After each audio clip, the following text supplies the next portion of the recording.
Ang kwentong ito ay hango sa totoong buhay. Karanasan ito ni Ellie. Taong 1960, Bayawan, Negros. Itong mga panahong ito, nagtitinda ng bigas ang pamilya ni Ellie sa Bayawan. Yun kasi ang pangunahing hanap buhay roon, kung kaya't yun ang napag-isipan nilang inegosyo.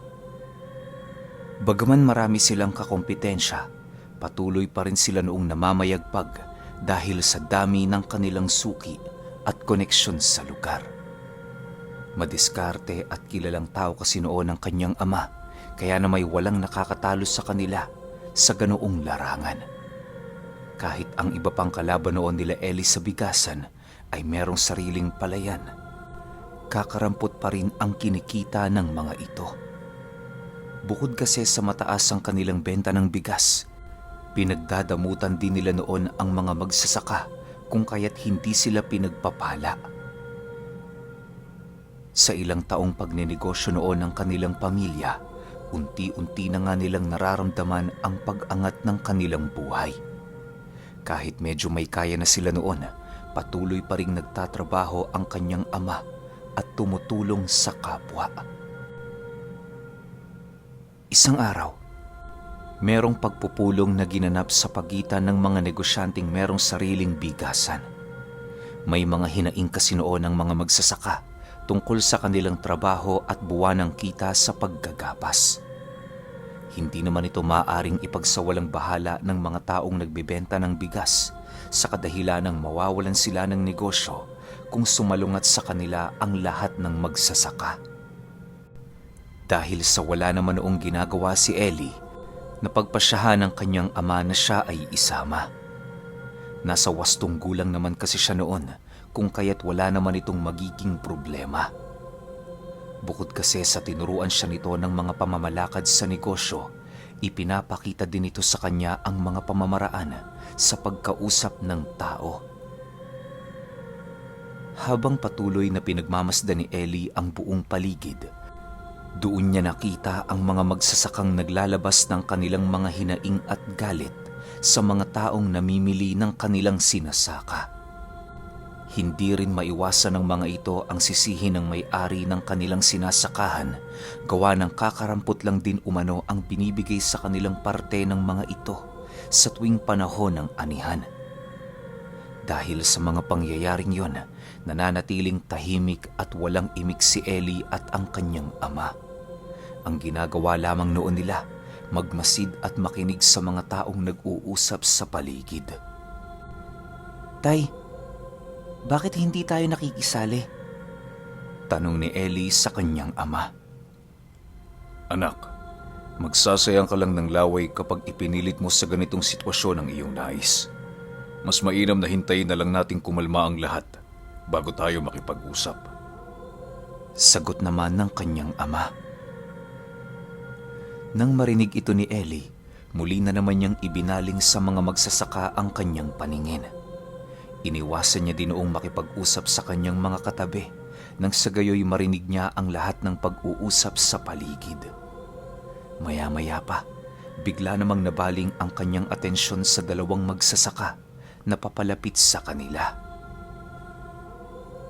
"Manong Tasyo, mas mainam ho sigurong mamagitan na ho kayo. Wala hong mangyayari kung ganito ang usapin sa pagpupulong na ito. Bilang isa kayo sa mga tagapangasiwa, may karapatan kayong magbigay ng suhestyon sa sino man sa amin. Makikinig ho kami sa lahat ng inyong sasabihin."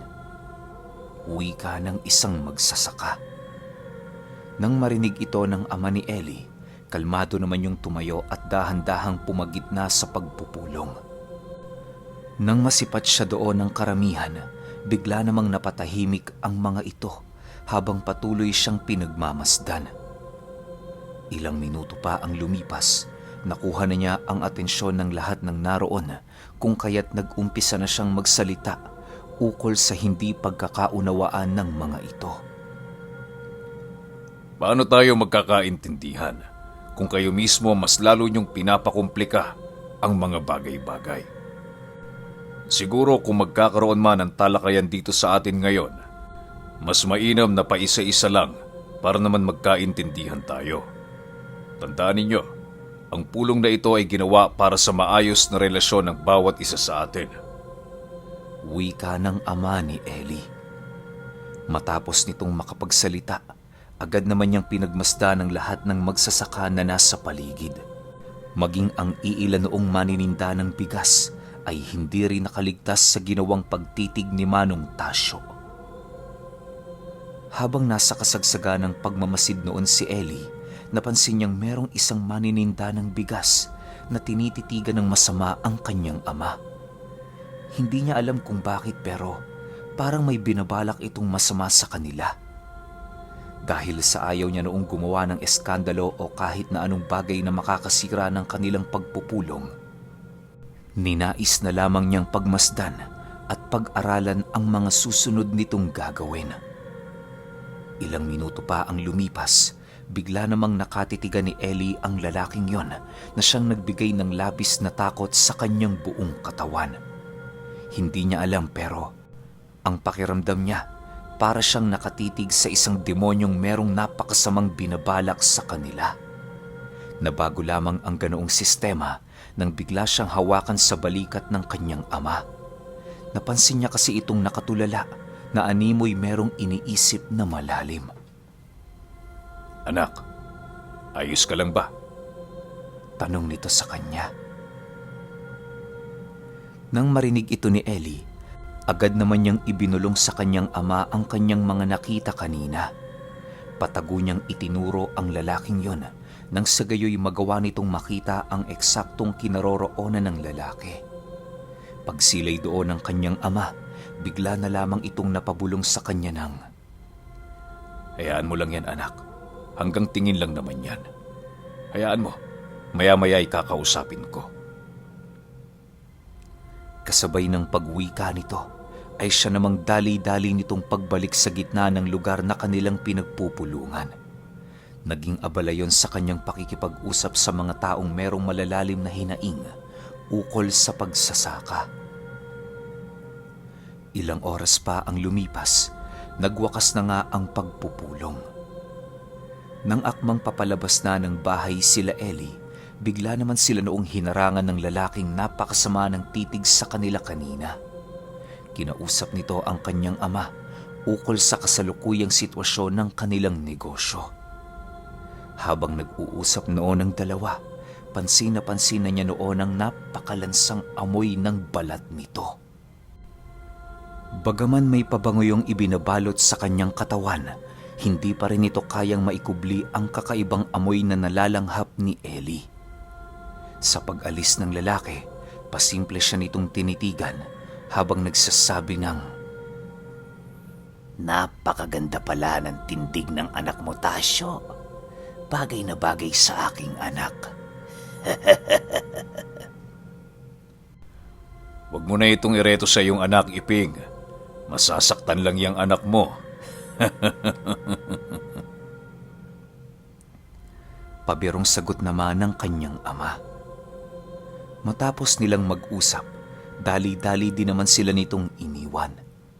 Sila Ellie naman noon, nagpatuloy na din sa kanilang paglalakad pabalik sa kanilang tahanan. Tay, magkasundo pala kayo ng lalaking yon? Akala ko ho kasi magkaaway kayo eh. Wika ni Ellie habang sila'y naglalakad. Nang marinig naman ito ng kanyang ama, tumawa lang naman ito habang sumasagot ng, Hindi kami magkasundo nun, anak. Pero alang-alang sa negosyo namin, ginagawa namin ang lahat para lang makapag-usap. Mag-iingat ka, Ellie, sapagkat merong madilim na nakaraan ang pamilya ng lalaking yon. Kasabay ng pagwika nito, ay siya namang paglahad nito ng sikreto ng lalaking kanyang nakausap. Ayon sa kanyang ama, na noong bata pa si Ellie, merong usap-usapang kumakalat ukol sa mga magulang ni Iping. Sa pagsasalaysay ng ilang taong nakaranas ng kakaiba sa pamilya nito, pinagtangkaan umano silang patayin ng sa hindi malamang dahilan. Wala namang nakapagpatunay noon, subalit merong mga albularyong naglahad at nagpakalat ng balita ukol sa pagkakaroon ng dugong aswang ng pamilyang yon. Mariin naman itong pinabulaanan ng pamilya ni Eping, subalit sa isip ng iilan, tunay nga silang pamilya ng mga aswang. Matapos itong maikwento ng kanyang ama, bigla naman itong tumingin sa kanya habang nagsasabi ng, Kaya ikaw anak, ingat lang ha. Maganda pa naman ang anak ni Eping. Baka mahumaling ka. Si tatay naman wala pa sa isip ko yan. Tsaka di ba ang sabi mo, negosyo muna bago ibang bagay? Ilang minuto pa ang lumipas, narating na nga nila ang kanilang tahanan. Sinalubong sila noon ng iilang kapatid ni Ellie na nasa edad 6 at 7 taong gulang. Dali-dali naman niya itong kinarga at binigyan ng sorbetes na kanyang nabili sa daan.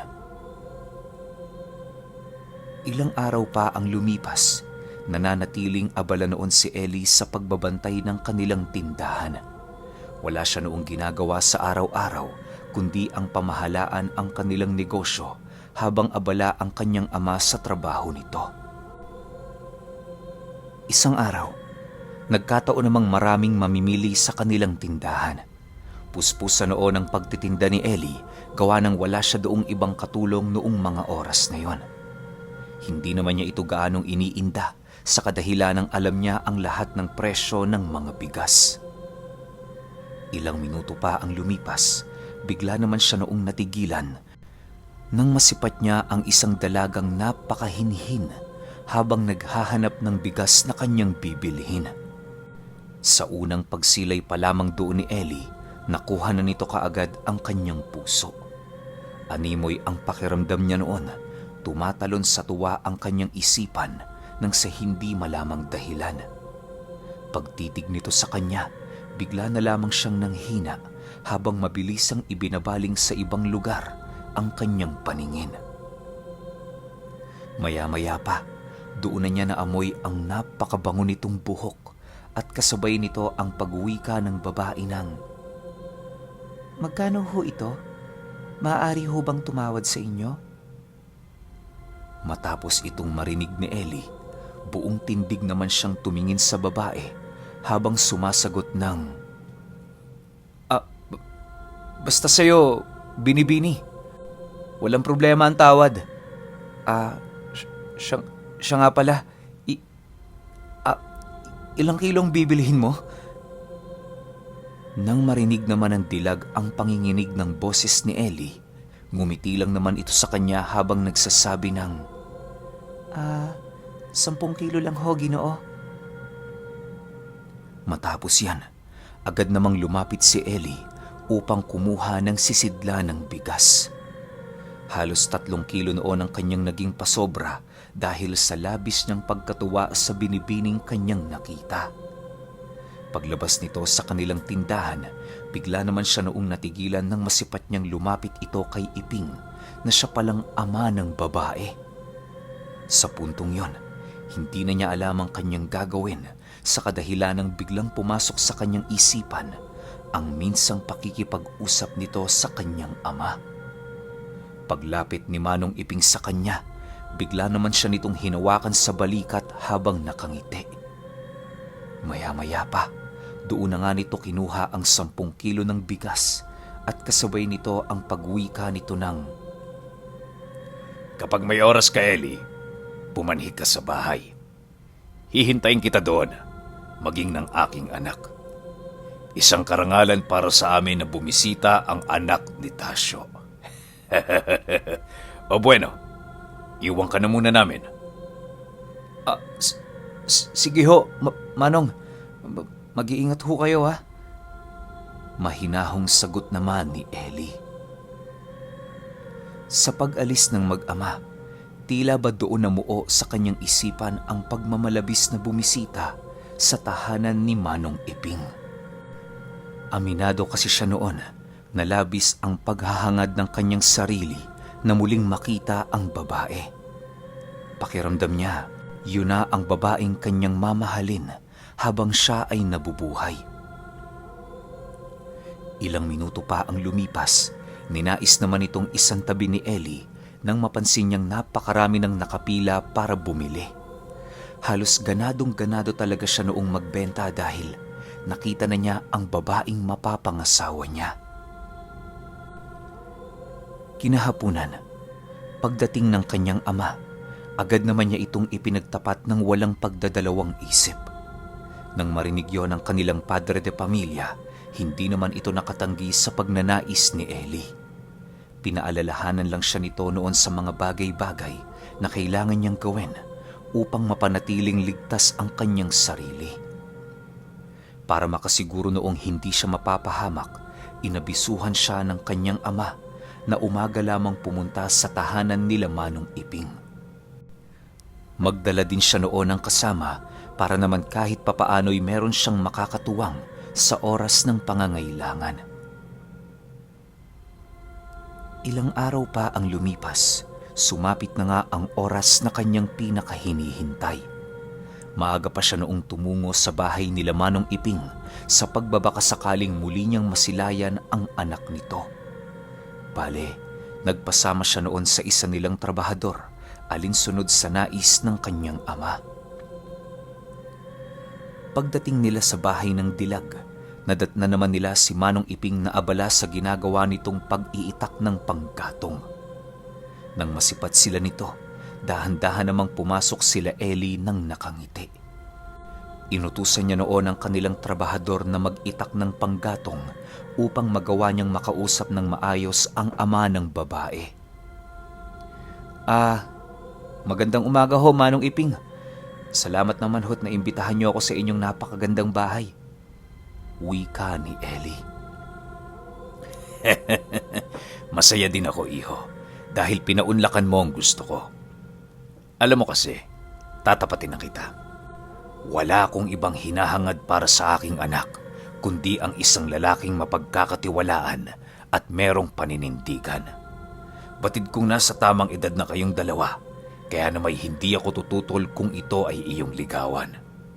Kaya ako lang naman pinabili ng bigas ang aking anak sa inyong tindahan nang sa gayoy magawa mo siyang masilayan. Alam kong natipuhan mo siya, kaya huwag ka nang magkaila. Sagot naman ni Manong Iping. Nang marinig ito ni Ellie, tila ba hindi niya magawang makapagsalita dahil sa labis na pagkagulat. Maya-maya pa, naantala naman ang kanilang pag-uusap nang masipat niya ang pagbaba ng babae habang nakangiti sa kanya. Sa puntong yon, muli na namang kinabahan si Ellie nang sa hindi malamang dahilan. Nang makalapit na ito sa kanyang kinaroroonan, agad naman silang iniwan ni Manong Iping para makapag-usap. Nang mapagtanto ni Ellie na silang dalawa na lamang ang naroon, niyaya niya itong maupo para makapag-usap sila ng maayos. Ang una niyang ginawa noon, kinilala ng maigi ang babae at inalam ang lahat ng hilig nito. Humingi din siya ng permiso sa babaeng yon na kung pwede ba ay bumisita siya sa araw-araw. Sa pagsapit ng tanghali, doon na sila pinapasok ng ama ng babae sa tahanan nito. Sinabihan sila nitong doon na kumain dahil sa marami umano itong niluto para sa kanila. Nang marinig ito ni Ellie, hindi naman siya nakatanggi. Sa kadahilanang naroon ang dilag na inaakyatan niya ng ligaw. Pagdating nila noon sa mismong kusina ni Manong Iping, bumungad sa kanila ang halos napakaraming niluto na nakahain na sa lamesa. Upo na kayo, Ellie. Huwag na kayong mahiya. Ituring niyo na ang bahay na ito bilang sa inyo. Wika ni Manong Iping habang inaabutan sila ng kanin. Nang marinig naman ito ni Ellie, dali-dali naman niyang kinuha ang kanin at kasabay nito ang pagsampi sa kanya ng babae ng ulam.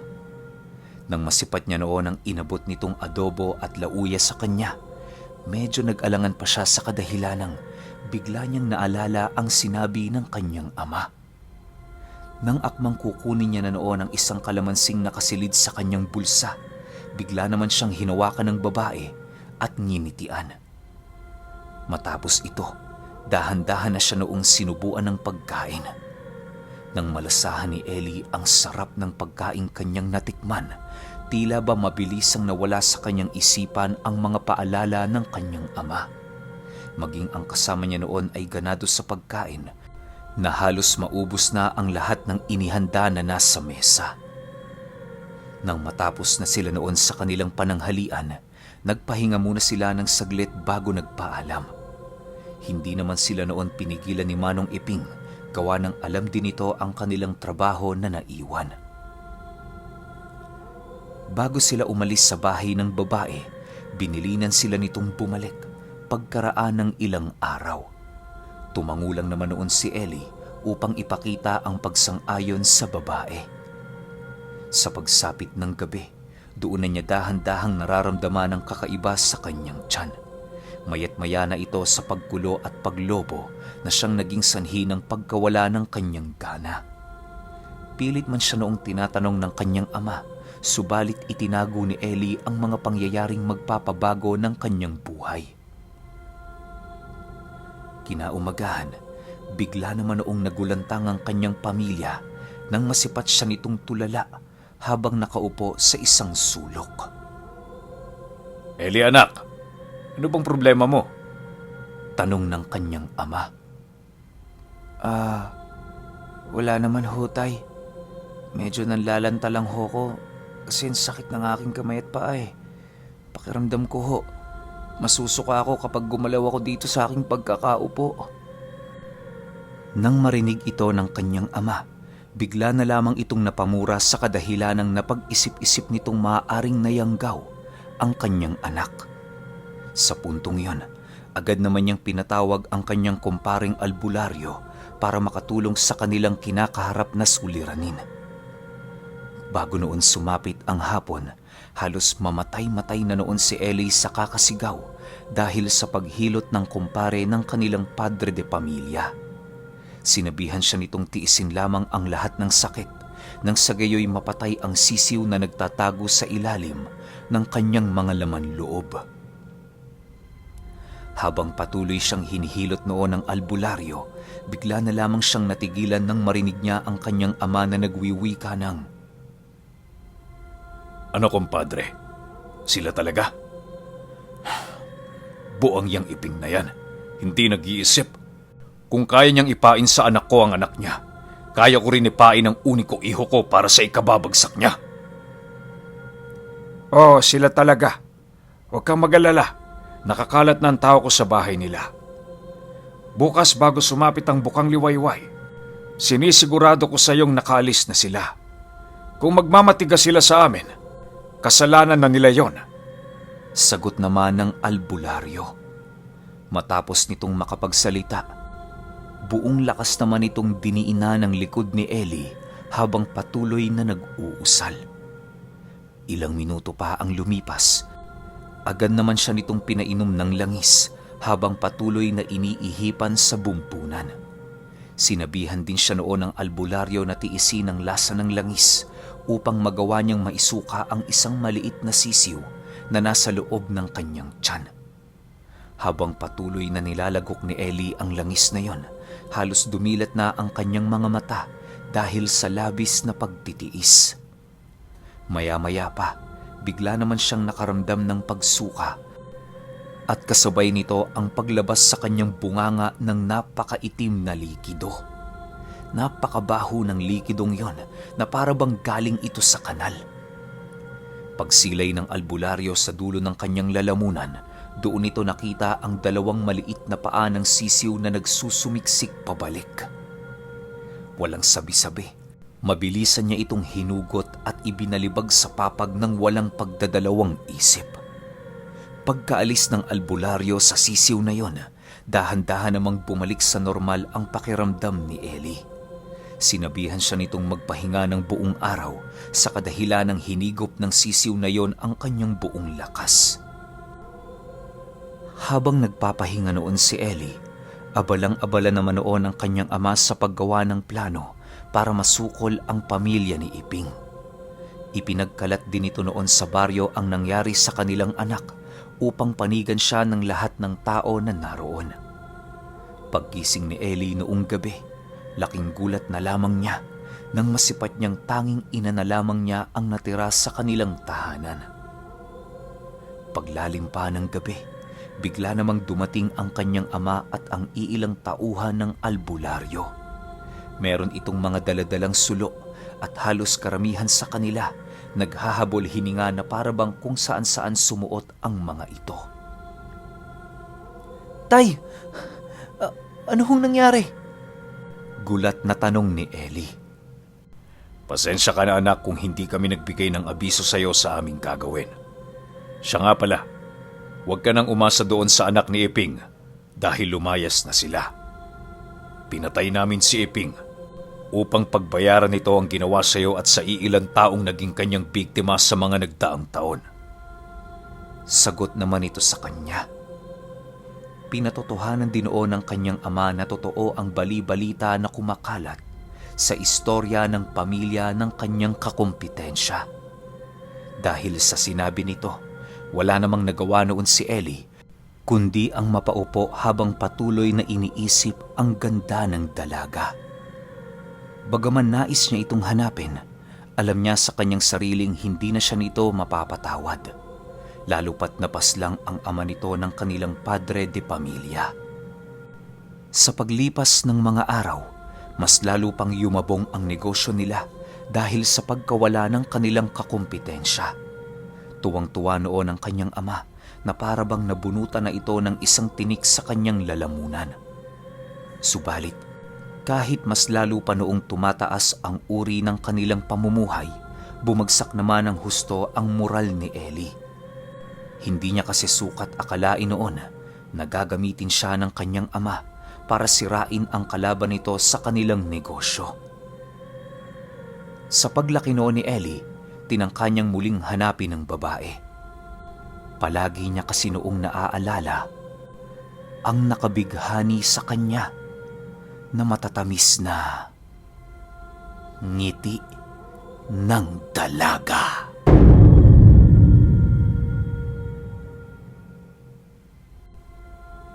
Okay, opinyon ko sa kwento. Ellie, matanong ko lang. Bakit nung bumisita ka sa bahay ng dalaga, may kalamansi ka sa bulsa? Ano yan, trip-trip lang? Dahil lang yung napansin ko, parang, ba't ka magdadala ng kalamansi sa... Manliligaw ka, may dala kang kalamansi? E di pag napisak yun, aasim pa amoy mo. Lalo kang hindi sasagutin nung nililigawan mo. Yun lang yung napaisip ako. At saka dito sa kompetensya ng mga negosyo ng aswang, alam nyo, totoo yan. Maraming aswang na malalakas ang negosyo. Hindi ko lang mag-get yung point na ba't kailangan nila magnegosyo? Para saan ba? Tao naman yung kinakain nila, di ba? Para bumili ng tao. Kasi marami na ako naikwento na maraming mayamang aswang. So, normal lang ba yun? Para ba silang, kung ibabase natin sa Europe, para ba silang mga vampira na kailangan magpayaman hanggat nabubuhay sila? Kasi sa pagkakaalam ko, sobrang haba ng buhay ng mga aswang. O isa rin yun sa mga way nila para makahanap ng bagong biktima. Kasi alam ko may mga mayayamang aswang na naghahanap ng katulong, tapos yung katulong na yun yung kakarnihin nila. Kasi may mga ganyan na rin tayong kwento. Pero yun lang, medyo napapaisip lang ako bakit kailangan ba mang negosyo ng aswang. Kasi alam ko, nabanggit ko na rin to noon kung bakit nila ginagawa to. Nakalimutan ko lang. Kaya kayo guys, kung naaalala nyo, paki-comment naman ako sa baba para maalala ko rin. Yun lang. Hanggang sa susunod na kwento. Salamat.